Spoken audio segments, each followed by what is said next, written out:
Emotional intelligence. So this week I did another one on 18 principles or 18 things that people that have emotional intelligence or that they actually have in their way of doing stuff. So emotional intelligence is quite important. Emotional intelligence is actually how you can control yourself. Being aware of who you are, being aware of your emotions. So a person that normally when you go to a shop and someone freaks out about something, you can say to yourself that they've got zero emotional intelligence. Emotional intelligence is your control. Okay, so as a counselor, you need to have that a lot, especially when you work with clients who are not your like the clients that really challenge you. So sometimes you get clients who make you really upset, and because of that, you need to actually be able to hold your position, hold your pose, smile and wave. Just smile and be there and listen and be active and so that's just something that we need to be aware of. So you need to be aware of your emotions, of who you are. So what sort of stuff do you think you need to be aware of, emotionally intelligent? If you are an emotionally intelligent person, give me one thing that you think you need. The triggers that trigger the emotion. Okay, you need to know your triggers. You need to know what are your triggers, what makes you angry, what makes you upset. You need to know what you're experiencing. You need to know your emotions. I need to know, there's no place in a work relationship, like even if you work not as a counselor but somewhere else, to have a meltdown. I don't know if it's an Australian term, but the South African term we have is I throw my toys out of the cot. So we say that Sue just had a meltdown and she went to the boss's office and she threw her toys. So that's basically she lost control. She lost totally control. So that's how we're supposed to be totally. You need to be in control. So that's emotional intelligence, being aware of your situations, being aware of when to walk away and when to stay. Also with your clients, to know when to actually get to the place where you say to your client, this is not going to work for us. This counseling relationship is not going to work for us. I need to pass you to my colleague because we just don't connect. We can say that. If you don't connect with a client, you don't connect with a client. One of our ethical things is to actually give the best service you can to your client. If you and your client can't connect, you obviously can't give the best service to your client, and that's why it's a good thing to say, I will rather refer you on to my colleague, Susan. For all purposes in this session, we will talk about Susan as our example, whoever she is, but Susan will be our example. There's no, as I say in movies, there's any similarities with a Susan is just coincidental. So I don't know of any Susans that throw the toys out of the cot. Okay, so emotional intelligence is an employee with high emotional intelligence can manage his or her own impulses, communicate with others effectively, manage change well, solve problems, and use humor to build rapport in tense situations.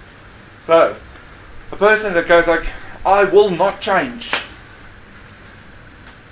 their emotional intelligence is zero. Studying here, you have learned about change. Working here, I've learned about change. That's life. Everything around us changes.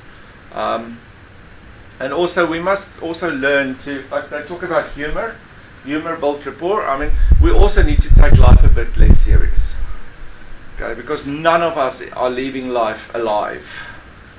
Okay, we are all going to leave here dead. So we have to take life a bit less serious. Okay, so So just relax a bit, enjoy the ride.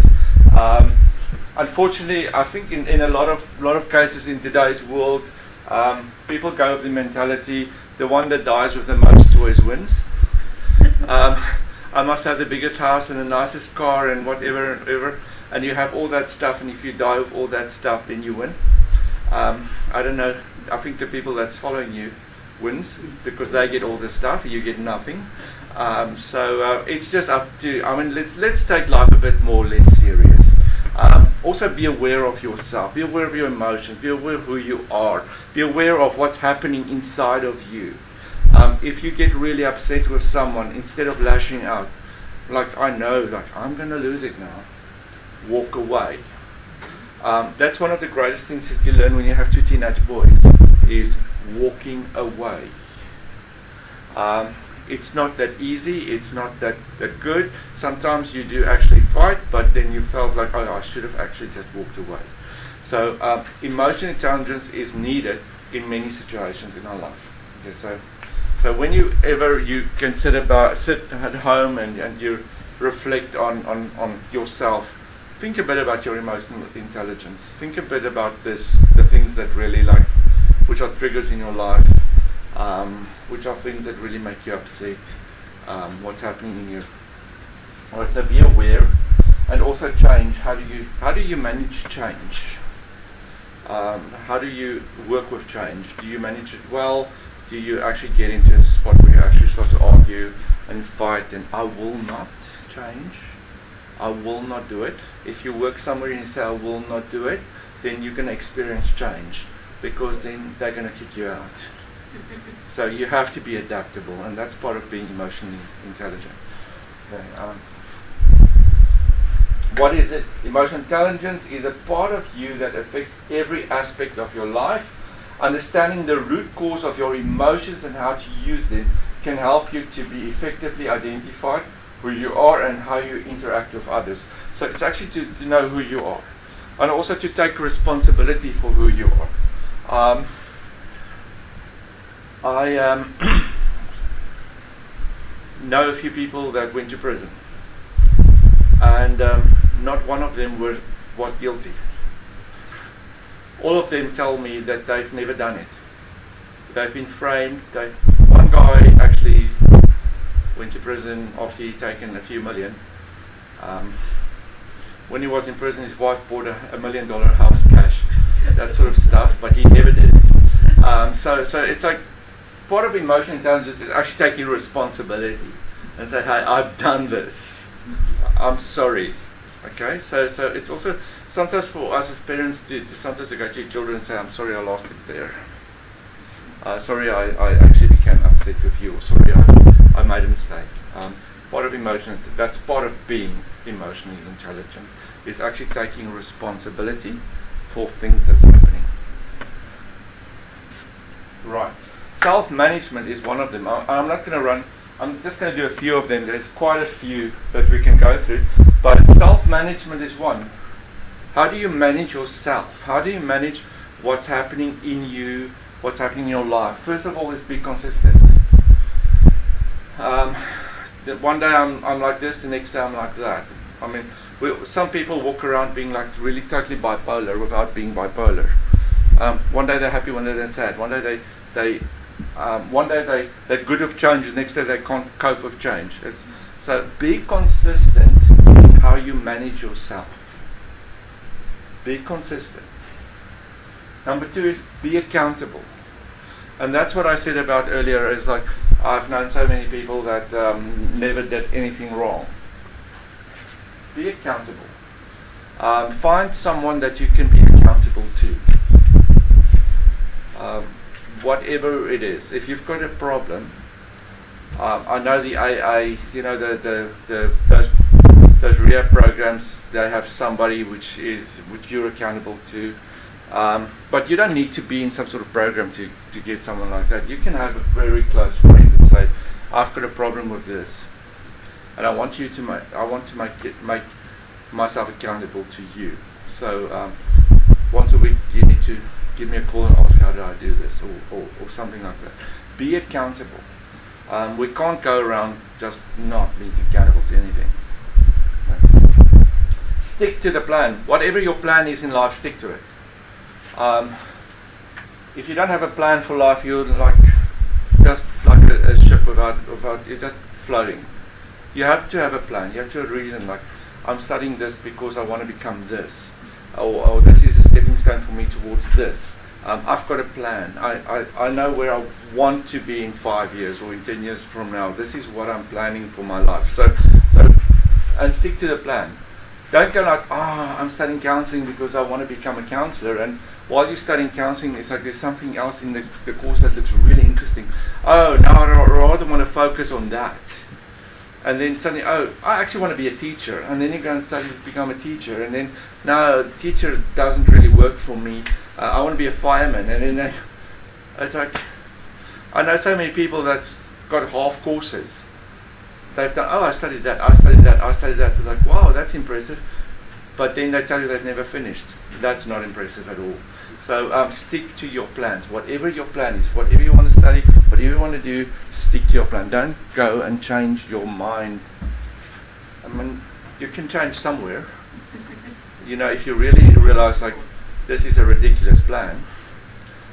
If you realize that you want to study something and while you're trying to study it, you realize that I don't think I'm going to be able to do this for 10 or 15 years or whatever, then you can sort of make variations in your course, but still stick to a plan that you have. Educate yourself. Learn. We're never too old to learn.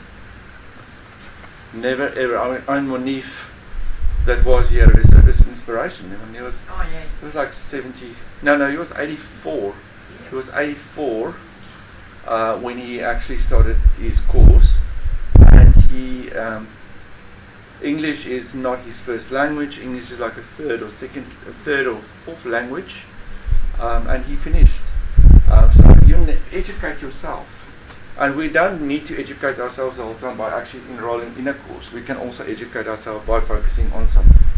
Like, for example, if you realize that you're very into CBT, go and educate yourself further on CBT, which means is go and get books, read books about it, read books on the topic. Go for short courses. There's some great short courses. The other day I did a CBT course, just a short course, 2-hour course on CBT, online course. There are heaps of them out there. So educate yourself. That goes for people that have either got physical or they can't see. Yeah. They can still do the same thing in class like Jenny. They can still do the same thing. I mean, Jenny, who was like 100% blind, finished the course.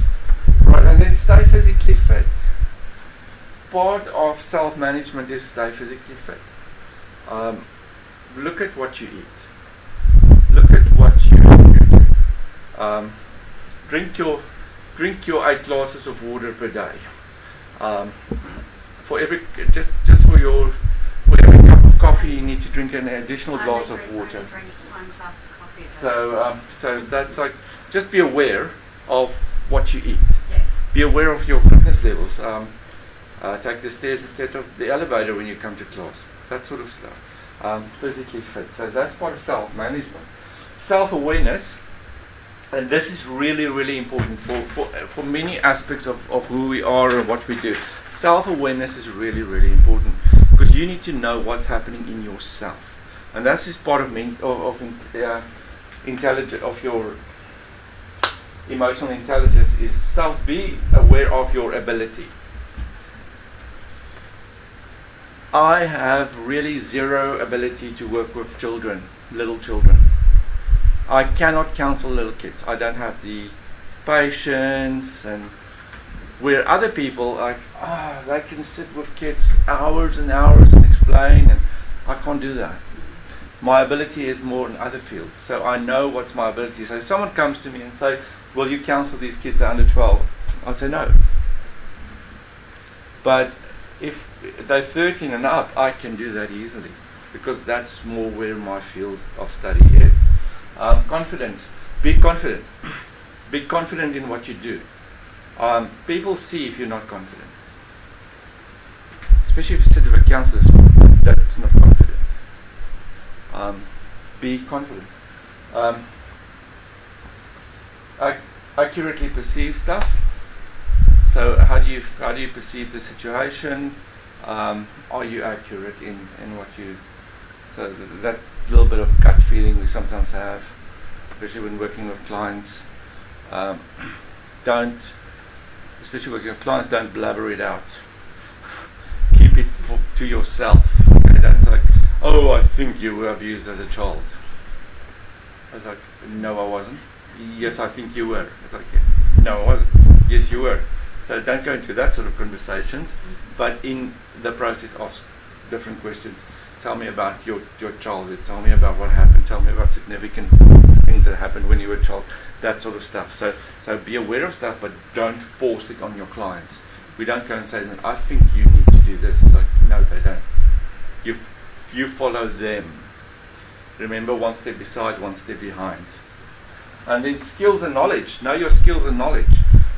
If you are good at CBT, yes, be a CBT practitioner. If you have zero skills and knowledge in CBT, don't be a CBT practitioner. All right. So it's so simple like that. It's like, if you can't do it, don't do it. Don't think you can do it if you can't do it.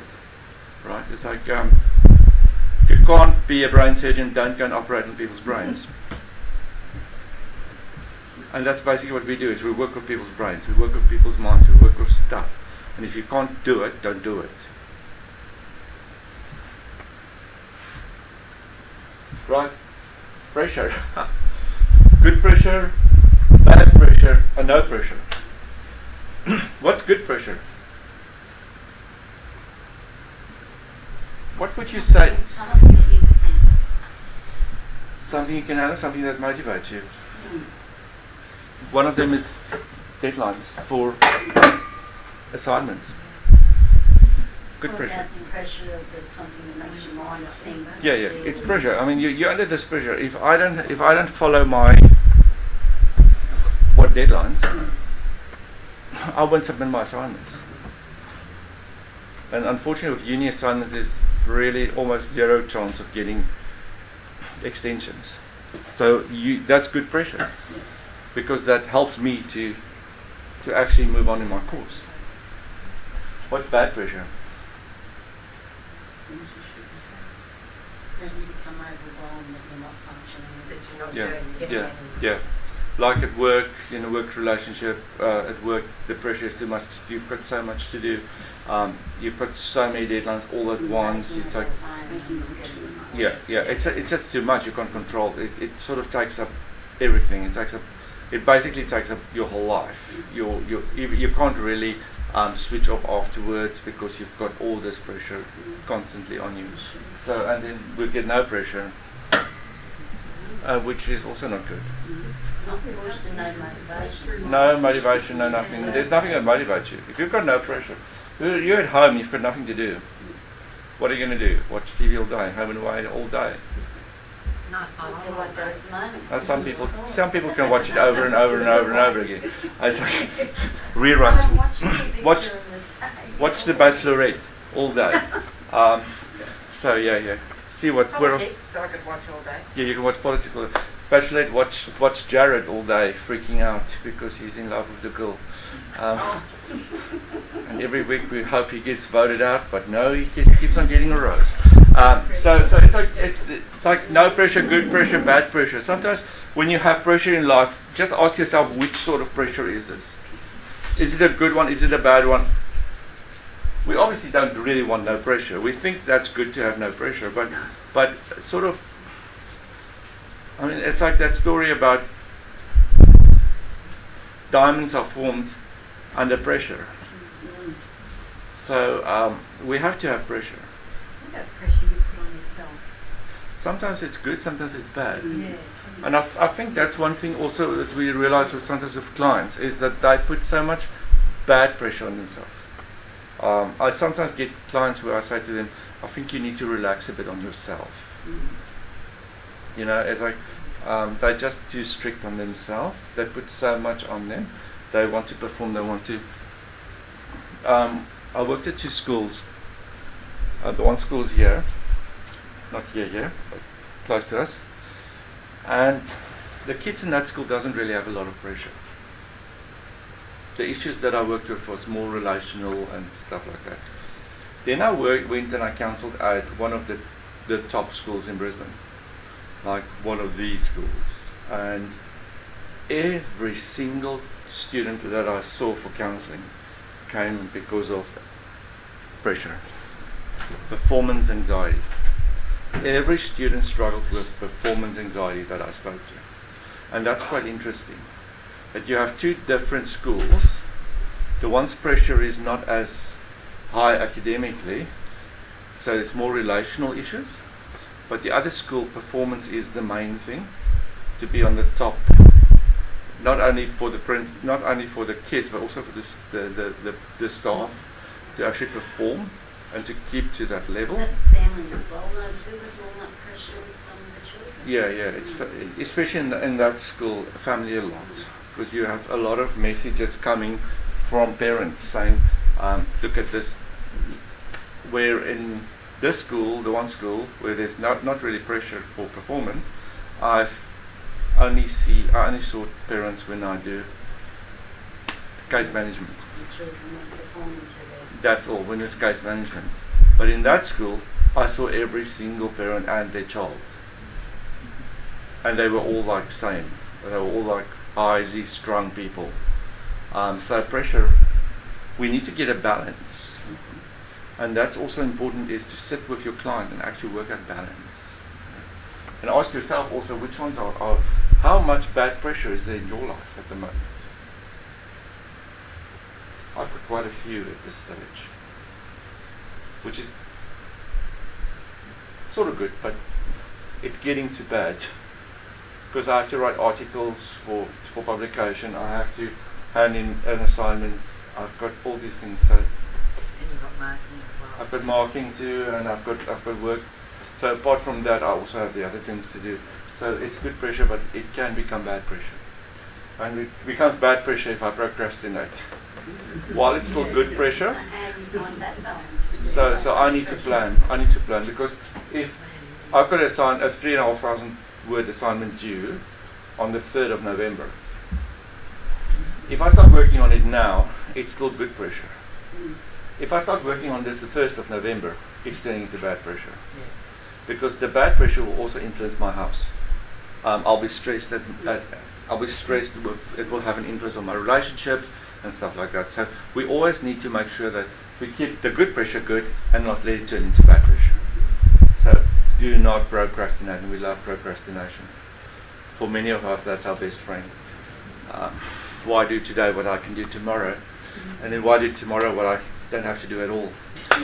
So it's like, yeah, put it in the too hard basket. But manage your time. Time management plays a big role in our lives. And that's one thing that we'll have to, you need to learn a bit of time management skills yourself, maybe models and things like that, because you will get clients that struggle with that. And you need to teach them time management. Because time management changes good pressure to keep good pressure. You can also take bad pressure and change it to good pressure, because you just learn to manage your time. Sometimes when we actually break up stuff in smaller pieces, like I always say, how do I eat an elephant bit by bit? I see this huge elephant, how do I eat it? I can't eat it all at once, but I can eat it bit by bit. So yeah.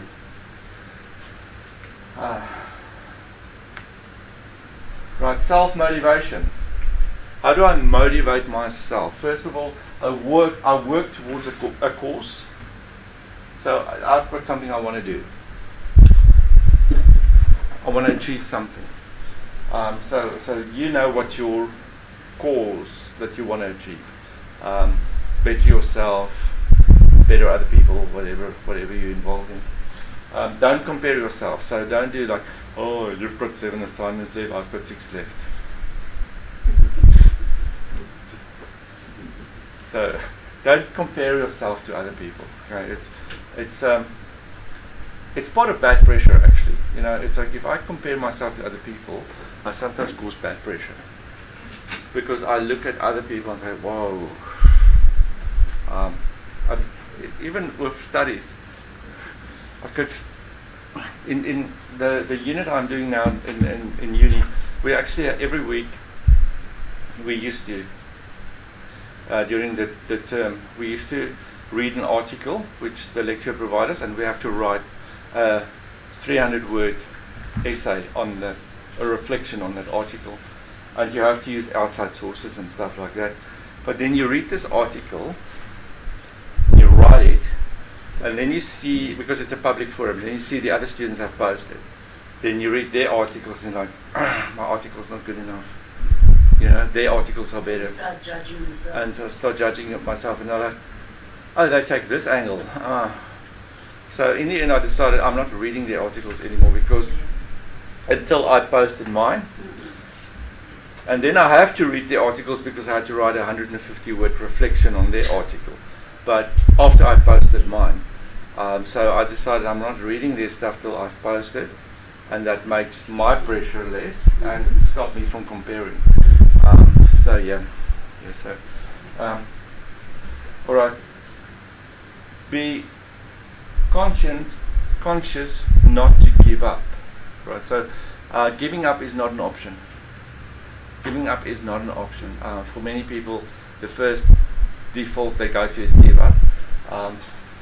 I've got that one lady there on that photo, the graduation photo, with the blonde hair. She graduated, and the day she graduated, she said to me, "This is my first diploma I finished." Every other diploma, when she got to her last unit, she would drop out. She just wouldn't finish. And it's funny enough, when she hit her final unit, I knew about this, and then suddenly she stopped coming to class, she stopped handing out assessments, so we had to keep on pushing her, phoning her, say hey, and then in the end she did graduate.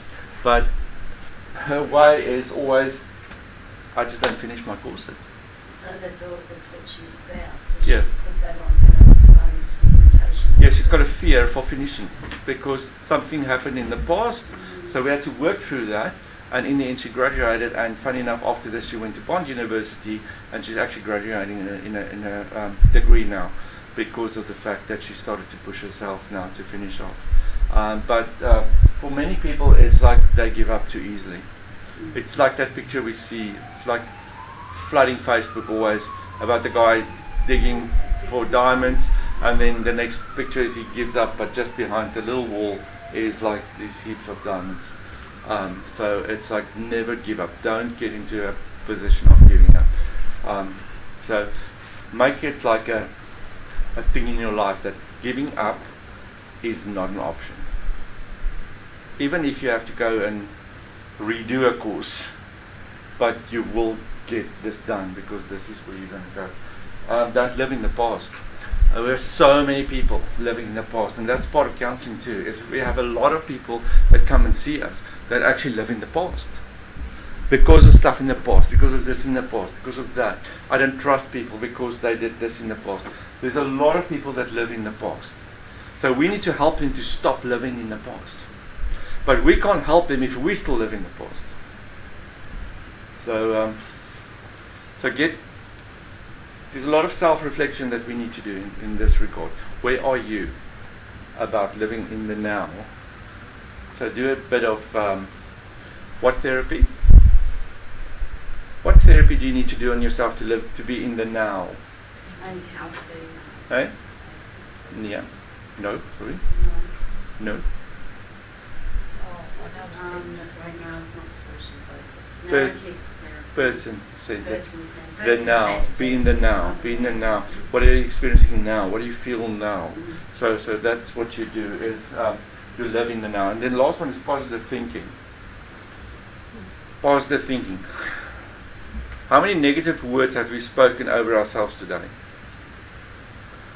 How many times have you said to yourself something like, "Oh, you're stupid," or "Oh, what are you doing?" Or, you know, I'm talking about today. I'm not talking about yesterday. I'm talking about But I today. haven't done it today. So positive thinking. Start to live positive. Start to think positive. Start to stop saying to yourself, "I cannot."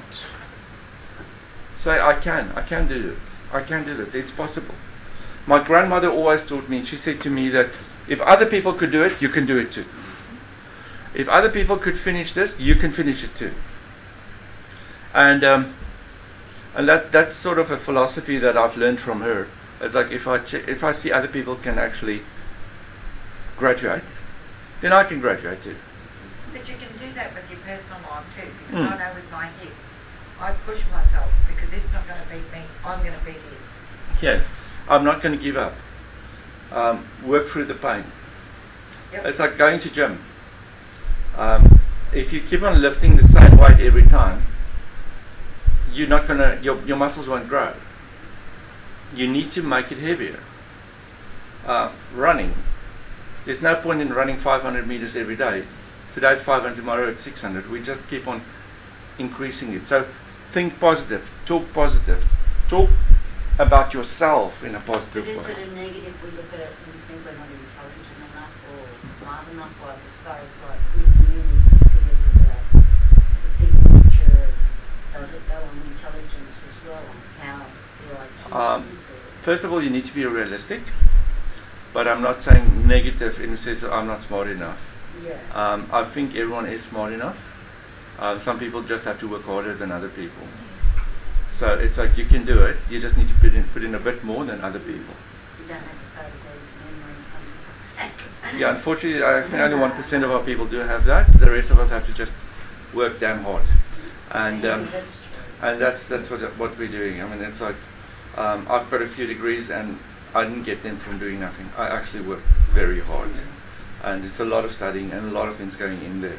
So it's not because I'm super intelligent. I'm like I was at school. I was the average student. I wasn't the top performer, but after school I was still like, I want to do this. I want to try this. I want to enroll in this. I want to finish this course, and it just goes with sitting there. I remember in year 12, year 11, third term, I was studying exam for math. And as I was sitting there and I was trying to learn this math, and it's like, I'm the worst at math, and I'm reading this and I look at this book and I was like, I don't really need you in my life, and I threw the book to the corner of the room and I went to the movies. So I wrote the exam the next day, and it didn't go well at all. And then I got called by the principal, and he said to me, I think it's a good idea to drop math. Because lucky in that school at that time we can actually still drop math. So I dropped it. So it's an interest, it was a way really you weren't, No, it was going to never benefit you. no. so- So I wanted to become a computer programmer, but who cares about math? And so I dropped math. Final term, I got history. I chose history. And I studied and worked really hard and enjoyed history, and ended up with a distinction. With lowest in the class to highest, it was just the fact that I actually put my mind to it. Mm. And now that I think about it, it's like if I put my mind, same effort I put into math, so that I put into history, I would have done much better. It was like I was my own worst enemy. So it's like I could have done math. I was just too lazy. I just listened to the negative self. If I can do that with history and study a whole year's history and get a distinction in one term, what's wrong with you? Listening to myself, my negative self. So be careful that you are not your own enemy. That you're not your worst enemy. That you are. Dr. Miles Monroe, an amazing man. He passed away I think 2 years ago in a plane crash. He and his wife were together in a plane crash. But he wrote in one of his books, he said that the richest place on earth is the cemetery. Because there are so many dreams buried there are so many paintings that's never been painted there, there's so many books that has never been written. So let's not make the cemetery a rich place. Let's be positive about ourselves, and let's give people great stuff around us. Before I turn into a motivational speaker, let's move on to empathy. Empathy is extremely important for us as counselors. There's a difference between empathy and sympathy. What's the difference? Empathy is where you can understand and feel Yeah. Yeah. for Sympathise. them without being sympathising and taking it onto yourself. Okay. Yeah. Is that close? It's sort of close. I also sometimes feel like empathy is where I feel not only for them but feel with them. Yeah. Where sympathy is I feel sorry for Yeah. them. Okay. Sorry for the loss Yeah. of Sorry, I feel just sorry. Yeah. I feel sorry, Okay. but with empathy it's sort of like sort of say I'll carry the burden with you. I feel for you. I sort of have a bit more understanding. It's like walking in their shoes. Like It's like walking Yeah. in their shoes, walking with them. understanding is much Yeah, more yeah, yeah. So it's exactly what Lorraine said, but it's also being there with them. So sharing feelings, get an effective response, and this is something that really makes me. There's the mental. They talks about mental shoes. Okay, so walking in their shoes. Yeah. You're not physically going to walk into their shoes. But you're going to You're going, mentally go yeah. with them, journey with them. Yeah. Okay. Journeys. Some people, and that's what I say when someone passes away. Some people have the nicest little cliches they normally tell people. But the great thing we need to know is that words don't really. It's the empathy. It's being there. It's being that supportive part, Yeah. and that's what we as counsellors are. Okay, that's part of empathy. 4 skills in emotional intelligence. Develop successful emotional intelligence begins by understanding your emotions and their meanings. With this understanding, you must uncover productive ways to manage your emotions and use them to benefit yourself and others. So first of all, it says successful emotional intelligence begins by understanding your emotions and their meanings. Your emotions and their meanings. Your emotions and the meanings. What is the meaning for the emotion you have at the moment? So it's like, I am irritated. Why am I irritated? What's causing your irritation?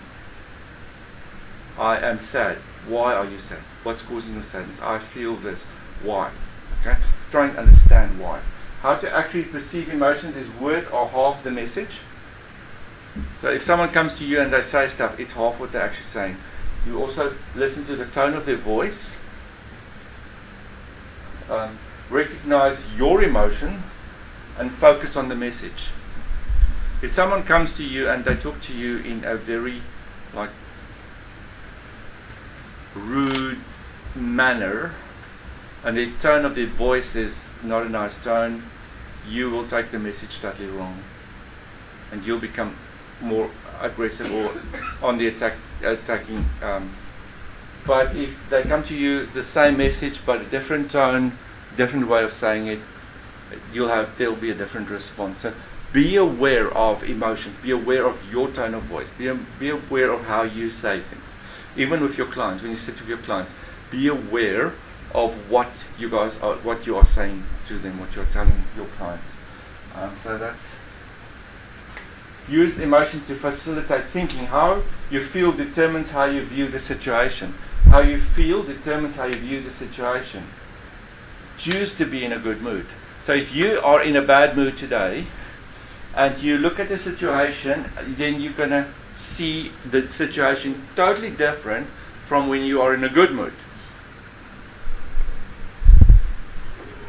So it's sort of like it's not the right time now to ask Dad. Yeah. When Dad comes from home, he's stressed, he's tired. Don't ask Dad now to go and run with him. So, but when Dad is relaxed and in a good mood, you can go and ask Dad, Dad, can you buy me an Xbox? And Dad will probably buy you an Xbox because Dad's in a good mood. But it all depends on how you feel. So also in our own lives, how you feel determines how you see things. If you feel a bit sick today, then you're going to sort of look at that assignment and say, oh, this is rubbish. But if you like good, happy mood, it's like you get that. And you know what? When I read this assignment, I can see you're in a good mood or in a bad mood. That's timing as well. It's timing as well. Timing, situation, where are you? where are you now? So And that's- then you've got the client, so their timing's going to be whatever the frame of mind they're in when they come and Yeah, see you. yeah. That's why it's easy. When someone comes to you because they want to, it's so easy to counsel them, actually, or What if easier. they're forced to, though, when they need you? If they fall, then the mood will be totally different. And Different if to what, yeah, like husband and wife comes to counselling, wife wants counselling, husband doesn't want counselling. She said to him, if you don't come to counselling, I'm going to leave you. He comes to counselling, he's really like, he's And there. he's there because he has to, not because he Yeah. wants to. He has to because it's expected of him, so he doesn't want to be there. So the counselling session is going to be really, really difficult. You know, the 4 horsemen that I talked about in another set, 4 horsemen of the apocalypse of Gotham. They are stuff that will come out when the guy is in a bad mood. If you're in a good mood, awesome. It will flow. But in the counselling, isn't it best to see both sides first? Yeah, yeah. And if the counsellor is one of those people that can build rapport with them, it will also flow. the Even time. if they're in a bad mood, it will flow. Your mood plays a role. Manage your emotions. Conscious task, active task, utilize your emotions. So, and this is not an important one. You can read about those further. Verbal communication, this is the most important one. Don't worry, I'll give them to you later. Verbal communication is one of the most important things when it comes to us. It's our verbal communication, that's how we talk. Strong verbal communication skills are important in all facets of life. Without these essentials, one may find it hard to get a personal point across, articulate needs and desires, or even compete in the business world. There are many factors that contribute to solid communication skills. Communication skills are important. Communication skills like tone of voice, again. How do I listen? Listening skills. Focus listening. Listening, it's a skill. We all think that we all can hear, but it's not. We listen, but we hear, but we don't listen. I remember that my wife and I went for counselling, and I said what I want to happen, and she said what she wants to happen, and then the counsellor said, you both are saying the same thing, you're just not listening to each other. And that's so true. We so many times say the same stuff, we so many times do the same stuff, but we're not listening.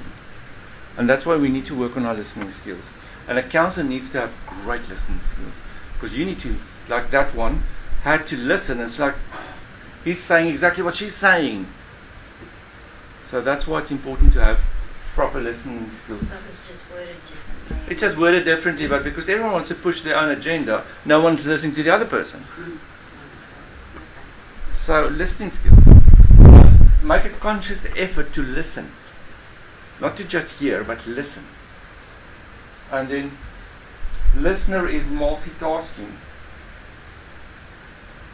There's so many stuff happening in your brain when you listen to a story. You're thinking about stuff, you're thinking about what the person's saying. Sometimes you just wish they will just finish and shut up.